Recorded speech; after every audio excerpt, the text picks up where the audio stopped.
नमस्कार।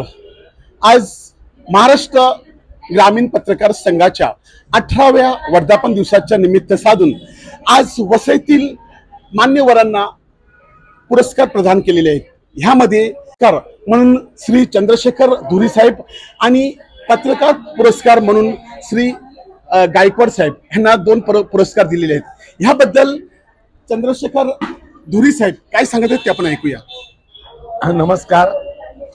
मला फार आनंद झालेला आहे। असेच पुरस्कार सर्वांना द्यावे आणि एक आपल्या समाजामध्ये एक जागृती आणि प्रोत्साहन लोकांना मिळेल असं मला वाटते। आणि अशा या चांगल्या कामाला लोकांनी जर प्रतिसाद दिला तर नक्कीच सर्वांना आनंद वाटेल। जय हिंद। सर, तुम्ही आता जे तुम्हाला आज पुरस्कार दिलेला आहे हा पुरस्कार तुम्हाला तुमच्या कामकाजाबद्दल दिलेला आहे, परंतु तुम्ही त्याहीपेक्षा जास्त सामाजिक कामामध्ये आणि आपल्या वसई नवघर माणिकपूर ह्या ठिकाणी तुम्ही सरपंच ते नगरसेवक ह्यापर्यंत देखील कामकाज केलेलं आहे। तर त्याबद्दल तुम्ही काय सांगाल? मी 1983 पासून ह्या ग्रामपंचायतीचा 10 वर्ष सरपंच होतो। त्याच्या अगोदर 5 वर्ष मी ग्रामपंचायतचा सदस्य होतो। ग्रामपंचायतच्या सरपंच काळात मला 10 वर्षामध्ये या गावामध्ये भरपूर काम करायला मिळालं आणि त्यामध्ये रस्ते, गटर, गार्डन्स बरोबर आम्ही अनेक नवीन प्रयोग सुद्धा केले।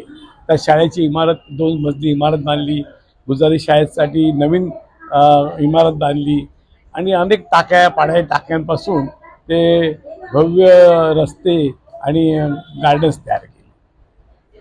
आपल्यासोबत गायकवाड साहेब आहेत, ते काय सांगत आहेत ते ऐकूया। सर, तुम्ही आजचा तुम्हाला जो पुरस्कार मिळाला त्याबद्दल काय बोलाल? नमस्कार सर्वांना। आज पत्रकार भूषण पुरस्कार मला मिळालेला आहे। 2-2.5 वर्ष झालेले आहेत माझ्या जागर मराठी चॅनलला आणि मला आनंद होतोय की माझ्या बाजूला माझे गुरु मार्गदर्शक शेखर धुरी यांची पहिली मुलाखत मी चॅनलला घेतलेली। यानंतर आपल्या चॅनलवर पद्मश्री वगैरे पण लोक आलेले आहेत। तर वसई विरार नव्हे तर मुंबई, ठाणे अशा विविध क्षेत्रामधील मेडिकल असेल, त्याच्यानंतर उद्योग क्षेत्र असेल, सहकार आणि राजकारण, समाजकारण अशा विविध क्षेत्रातील मुलाखती मी घेत आहे। आणि आमचे मित्र दिलीप डावरे साहेब वसई लाईव्ह आमचे मित्र आहेत, त्यांनी आज मला या संदर्भात बोलतं केलं। सर, तुमचेही खूप खूप धन्यवाद। खूप खूप आभारी। सर, तुम्ही पत्रकारिता करताना तुम्हाला काय समस्या येत आहेत? समस्या भरपूर असतात, पण आता तो काही ही नाहीये। पण तरी पण सरकार दरबारी चांगल्या पद्धतीचे काही योजना असाव्यात पत्रकारांसाठी, जेणेकरून पत्रकारांना काही अडचणी येऊ नये। तंत्रज्ञानाच्या संदर्भातल्या कार्यशाळा असतील किंवा जगभरातली पत्रकारिता जी बदललेली आहे त्याच्या संदर्भात मार्गदर्शन, कार्यशाळा, वरिष्ठांचं मार्गदर्शन हे जर मिळालं तर मला वाटतं ग्रामीण भागातली पत्रकार पण आपण चांगले सगळे कार्य करू शकतो। खूप खूप धन्यवाद।